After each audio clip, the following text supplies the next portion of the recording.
and a huge welcome to the Entrepreneurs Circus, where we don't just talk business, we talk about the real, messy, chaotic life behind the scenes. I'm your host, Charlotte Wibberley, ready to dive headfirst into the sea of highs, lows, and everything in between that comes with being a parent running a business while also wrestling with the other curveballs that life throws our way. So grab yourself a cuppa, or better yet, pour yourself a gin. It's time to gear up for raw, unfiltered chats with fellow business owners navigating the high wire of being a CEO, the juggling act of parenting, and the merry mess that accompanies it all. This is entrepreneurship in its glorious chaos. Hello, everybody, and welcome back to the Entrepreneurs Circus. I am here today with the amazing Hayley Keeber. Now, she is the flexible working strategist, and I'm thrilled to have her on today to talk about the highs, the lows, and all of it in between. So welcome, Hayley. Hi, thanks for having me. Not at all, not at all. So for those people that don't know you, my dear, do you want to tell us a little bit about who you are and a bit about your background and what brings you here today? Yeah, so I'm Hayley Keeber and I am the flexible working strategist. So I'm a certified business strategist, mum of 3, and my whole business is built around helping mums in business to build their businesses in and around their families. Because I fully believe that we should have a lifestyle first working approach. I as a mum of 3, I've got a 12-year-old. She's 13 next week. I know. 3-year-old and a 17-month-old. There's no way I could have my business and then build my life around it. It just wouldn't work. So yeah, that is me. Oh my God. Oh, so my son was 12 on Friday. So it's scary, isn't it? The preteen bit. I mean, there's never a manual for motherhood, or parenthood for that matter. But yeah, preteen, it's a bit of a scary place. I'm interested to see how my daughter is when she goes through it. And I guess that's where you are now. Yeah, it's different. It's really different because the things they come out with, you think, should you know that at that age? But then you forget they go to high school. Of course they know. Yeah. Well, it's a different digital world as well. That's the thing, isn't it? Think back to when we were sort of 12 or 13. I feel like it's just a whole different world what they have access to, and that whole like access any info anytime with their friends all the time. It's just scary. Yeah, it is. So what did you do before you started your business, Hayley? I know you've obviously got your 3 kids and you've got your lifestyle first business, but this totally resonates with me in the way that I built my business. But what did you do before you got into this? Oh, so I was actually in recruitment for Oh, 12 years. So yeah. I became a mum at 22. Okay. So yeah, to my parents' delight, I became mum at 22. And I was working like 60-hour weeks in recruitment. So I did 6 years in medical recruitment. So I was helping doctors, consultants to build their careers around their families. And then I did 6 years in education recruitment and helped teachers and lecturers and things build their careers. One thing I really noticed was most of them were mums that Yeah. were trying to build their businesses, their careers, because they were all self-employed around their own families and the juggles that they had. And then I think it was at the point where I got married at 29, and then I started trying for a baby straight after I got married.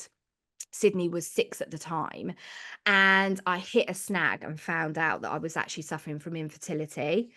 And it took 3 years then to have my son. But in that time, I also had an ectopic pregnancy and COVID hit at the Oh, same time. And I just said to my husband, I can't do this anymore because stress was playing a huge role in it. And then when COVID hit, I think for a lot of us, we realized how much time I was actually missing out on her. I was like, I don't even really know her. Like, it sounds awful, but I was working all the hours God sent. Yeah, okay, the money was good. Okay, fine. But then when actually COVID hit, I didn't know anything about her education or anything. And it was like, now I've got a teacher and now I don't know what to do, because I hadn't been present during the day. I was only present at night. Well, at night, they're tired, they're bored, they want to go to bed. And you get the sort of the rubbish end of the deal at the night time. And I just said to my husband, I can't do this anymore. So I retrained as a business strategist. But in Yeah. that time, I am halfway through the qualification, I ended up having a C-section early, not realizing that that was actually, it was meant to take, it was meant, I was meant to have my son after the qualification finished. Bang in the middle of it, I had a C-section. Brilliant. Okay. So finished that.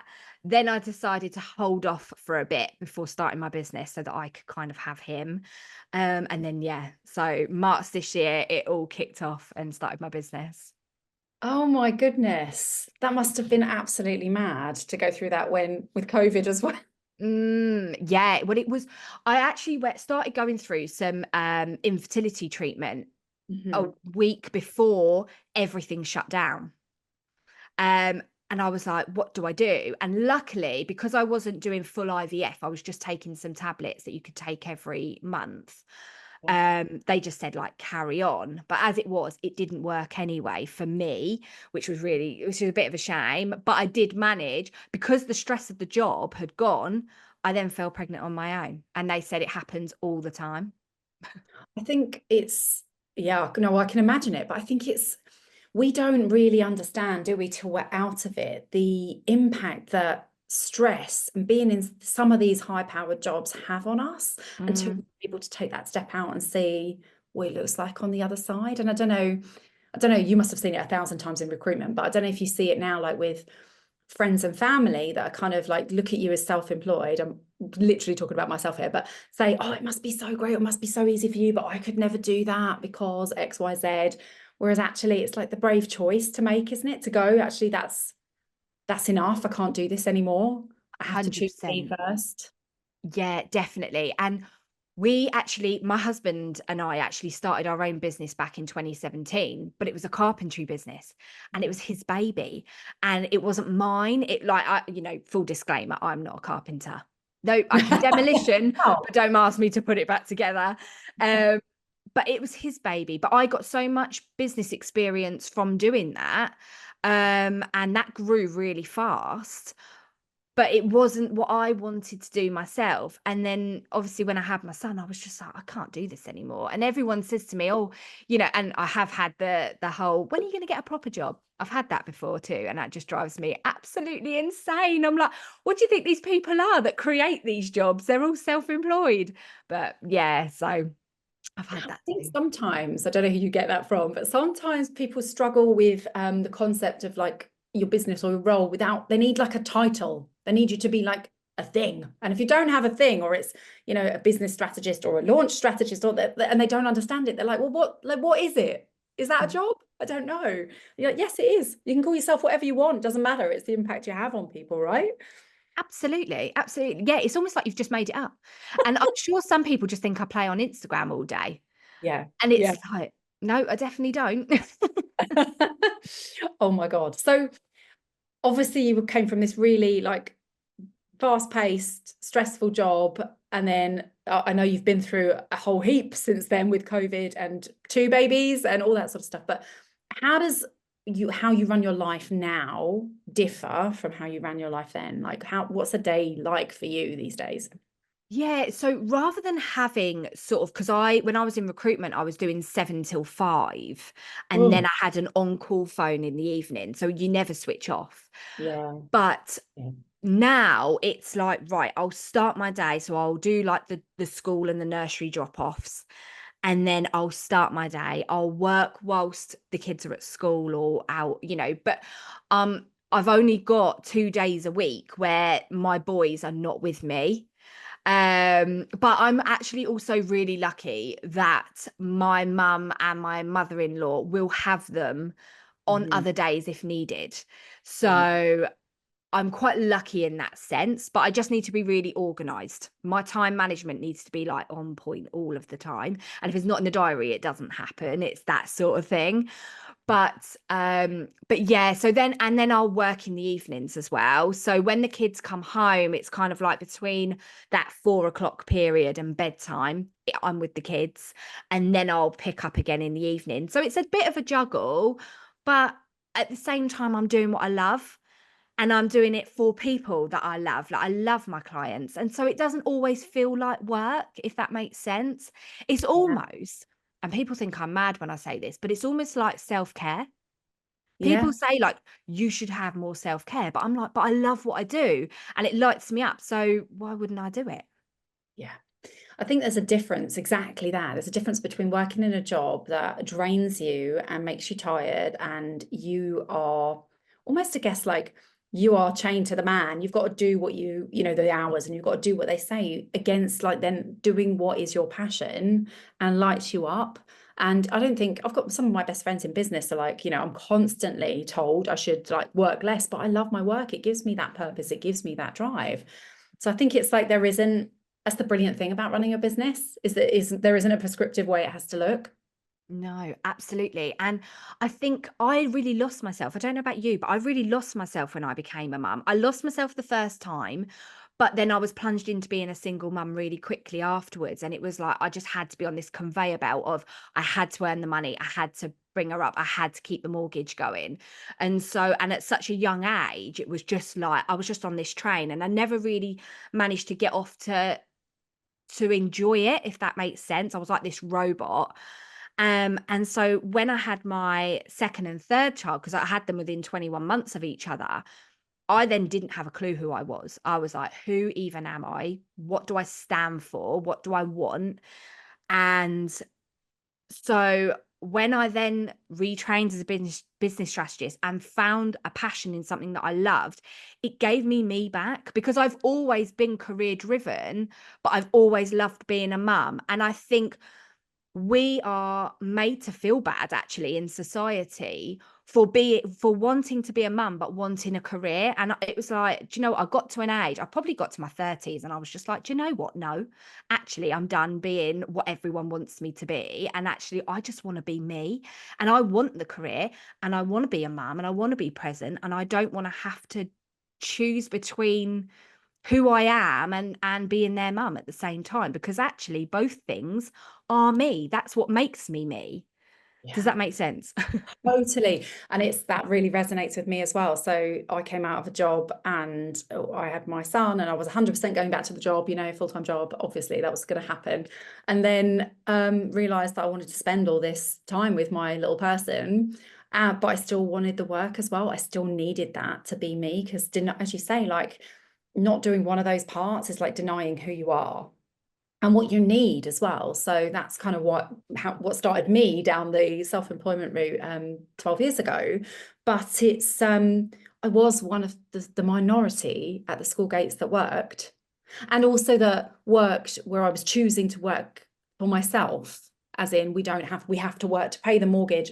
I mean, we have to work to pay our mortgage, but we have to go somewhere, so we can't be at the school gates and that sort of thing. It was just, I was a minority. And as you say, there was that, or maybe that was in my head, but I felt this guilt of like, oh, you're working, are you? Oh, okay, right. And it's hard, isn't it? It's so difficult doing the nursery drop-offs and being that mom. It It weighs is so heavily. it is. It's so hard. And actually remember that my daughter went to breakfast club, and I remember people going, "Oh, don't you have that time with her?"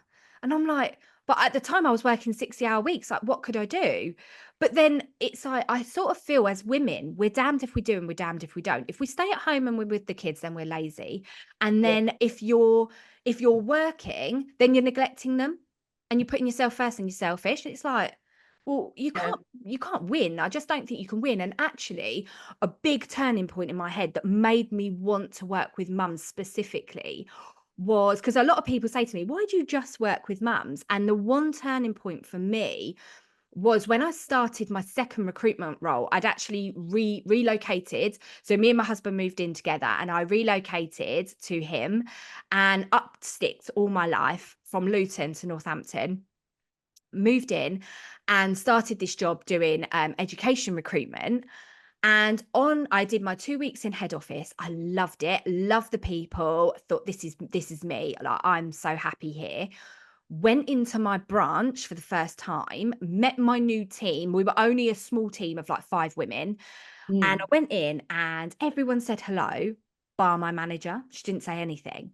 And I thought, oh, okay, well, that's a bit odd, but okay. And because I know that in recruitment, the first 2 hours of the morning is like your busiest time of your day, because it's where all like, so and so's not turning up, I need this supply teacher, or I need this. And so the first 2 hours can be really crazy. So I didn't really take it to heart. Anyway, I'm sitting there and about 9:30 came, and my manager said to me, so no hi Hayley, no niceties. It was just, so Hayley, are you so do you have any children? And I was like, yeah. I thought, oh, brilliant, she's taken an interest. I've got a daughter. And she was like, yeah, I know, I'm absolutely disgusted. She said, I found out on Facebook. She said, I would have never have hired you if I'd known you were a mum, because mums are just bad. What? And literally, I was like, and I was what, 20, I must have been about 27 at the time. And I just looked at her and I didn't know what to say. I did not know. And I just jaw dropped. And luckily, the girl that I started with, she had a law degree, and she just stood there and said, you can't say that. That's completely discriminative. You can't say that to somebody. And she was like, I don't have mums on my team. And it was the first time I'd ever really properly experienced discrimination for being a mum. You hear it and you see it and you feel it, like you said, at the school gates. You feel it, you know that it's going on, but it's never actually directed at you. But this particular time it was, and I was like, but it lit something in me. And I think that's why I just couldn't settle from that point, because I just felt like I need to change something here. The narrative needs to change. And I am that type of person that if I get a bit between my teeth, I'll change that narrative. And so, yeah, that's where it all came from. What an awful experience for one. What a dick. But also, just can't believe someone would say that. But also, what a drive and purpose for you, right? To have had that experience. And, you know, even though that was one experience, you know, that is a reflection of this much bigger problem that we as mums, and actually as parents, but probably more so as mums, face on a daily basis in the workplace. It's crazy, isn't it? I've definitely had clients before. I love all my clients now. All of you listening, I love you.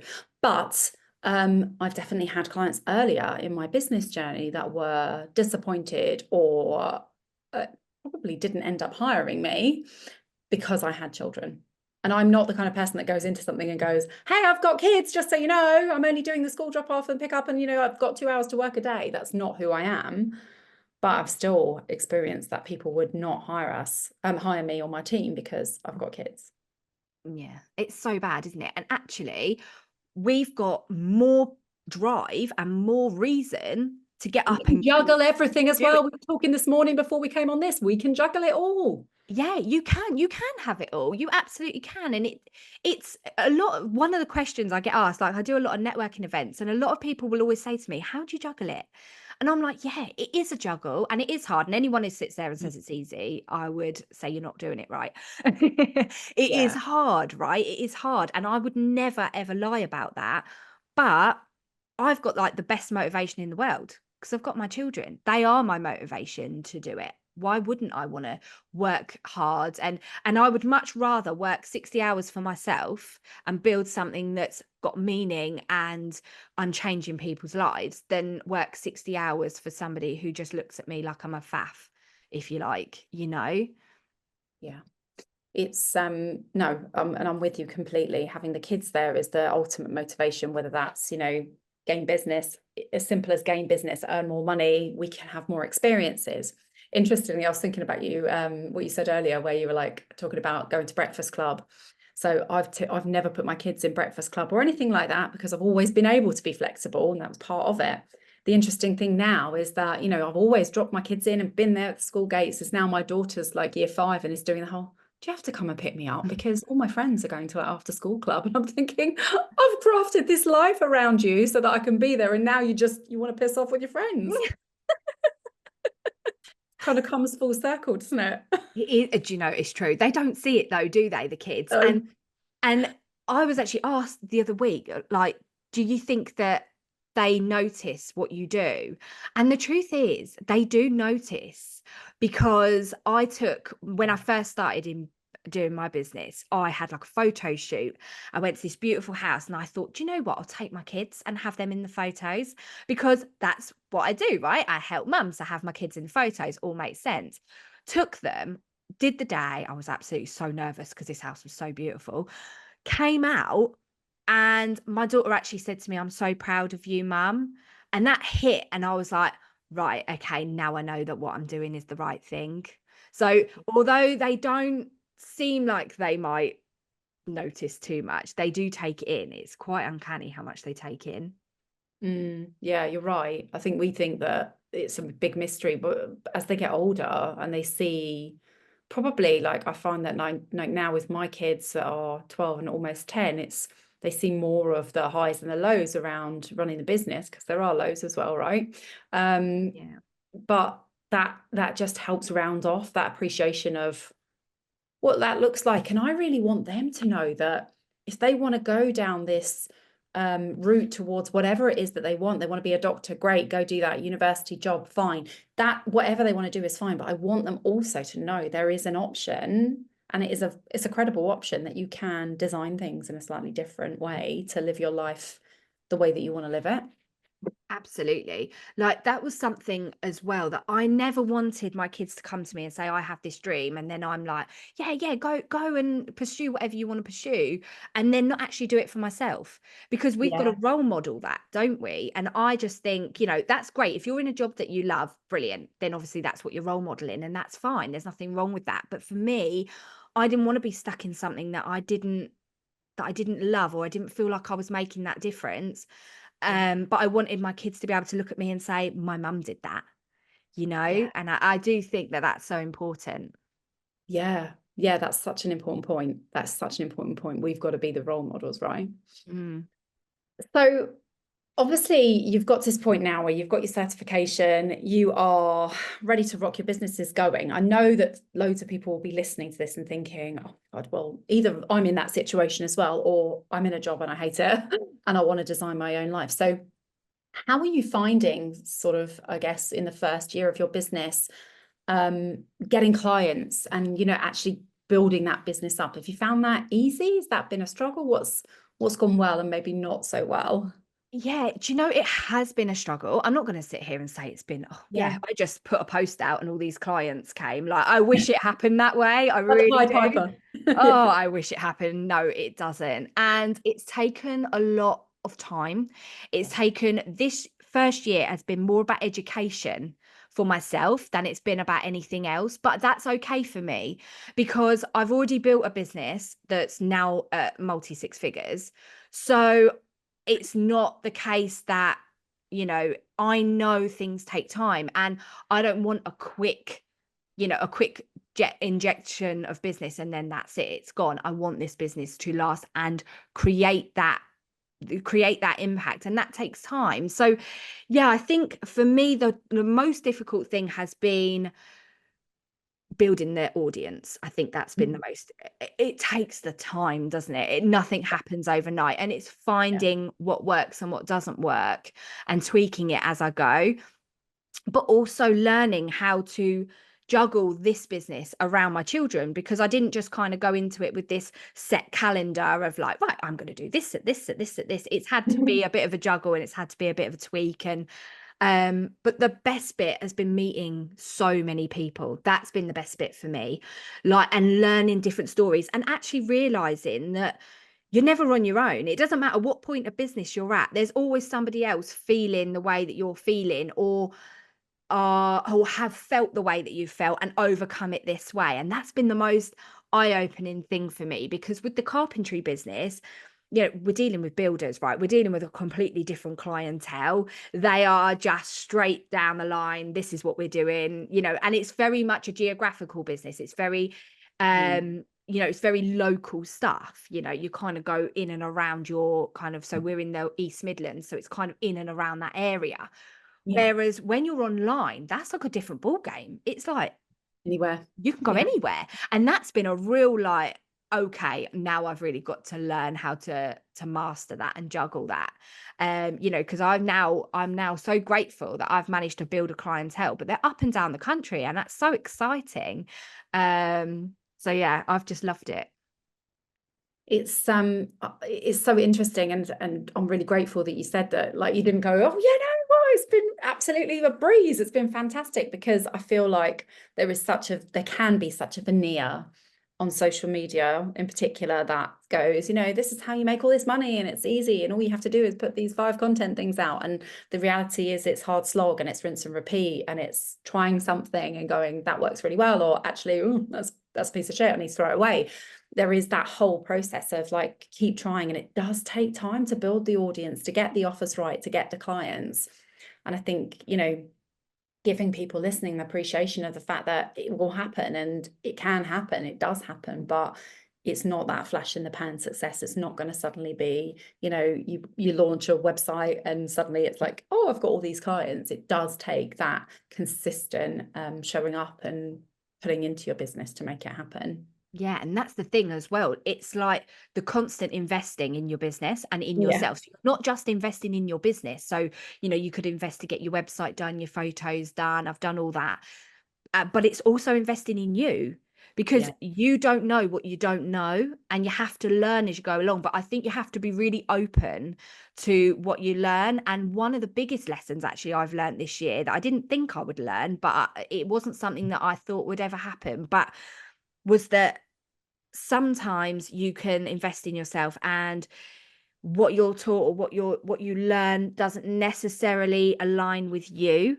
And it's not that it's the wrong advice, it's just you have to find what aligns with you and what is right for you as a person, and that you're not necessarily wanting to fit in a box, because it's like you said, social media is so noisy, and I didn't realize that either. Like, before my business, I wasn't really into social media as such. Like, I had my own personal account, but I never really went on it.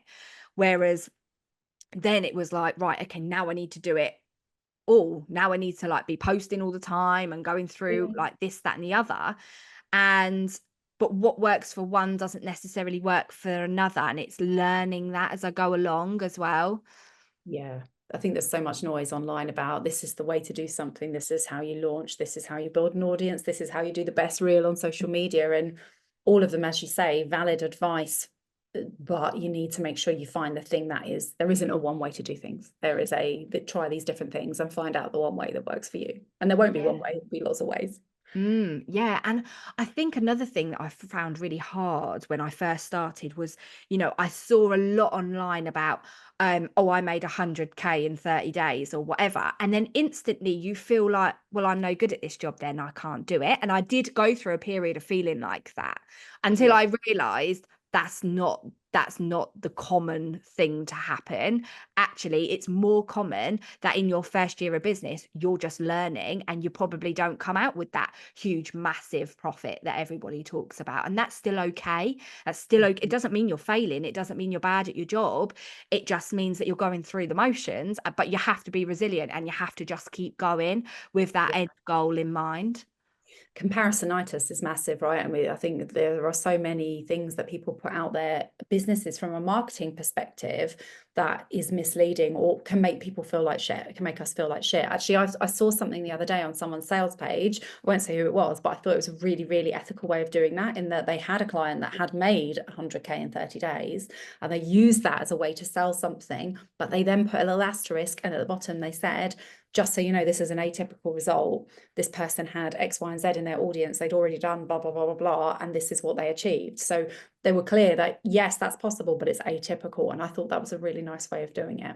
Yeah, I think if we had more of that, it would make people realize, oh, okay, so they started here, for example, but I'm starting here. So I'm not likely to hit that, but I can definitely use that as my goal, Yeah, like a timeline for success that goes, it's possible, but it's not, it's the minority that are going to get there if they're at this stage.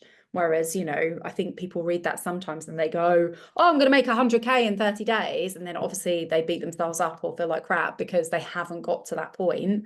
And they start, it just starts that negative downward spiral of feeling like they can't do this. Whereas actually they were probably never going to do that anyway. Yeah, absolutely. Yeah, I totally agree. Yeah. Okay, so obviously we've covered loads here. I know there'll be so many people, not just the mums here, but especially the mums that are listening and thinking, this really resonates. Some really, really gold, useful information in here. just before we go, Hayley, is there anything for those people that are sitting there? I guess particularly I'm thinking of the people that are stuck in a job that they're thinking, "Ugh, this is like, I'm not getting the time with my kids. This is draining the life out of me. I'm working these long hours. I don't get to design what my life looks like." Is there any kind of, I suppose, initial advice you can give them around how they can start thinking about moving towards self-employment or, starting their own business?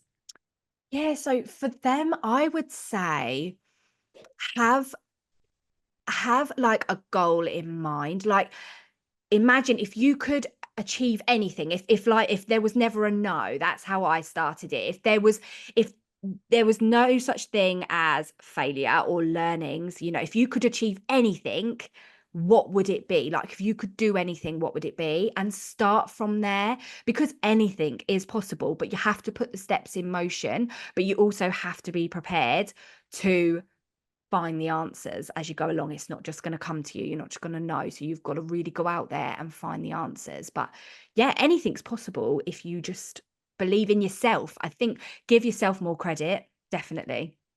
Yeah, absolutely. Oh my God. Hayley, thank you so much for coming on and talking about your background, your experiences.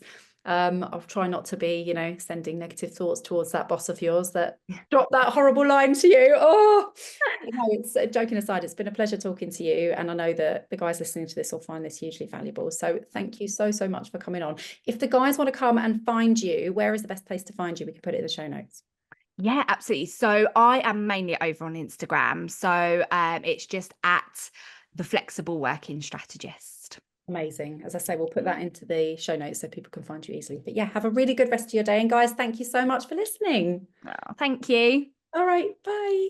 That's it for today. If something sparked your interest or you have a story that needs sharing, don't hesitate to get in touch. Details are in the show notes, or just look me up on social media.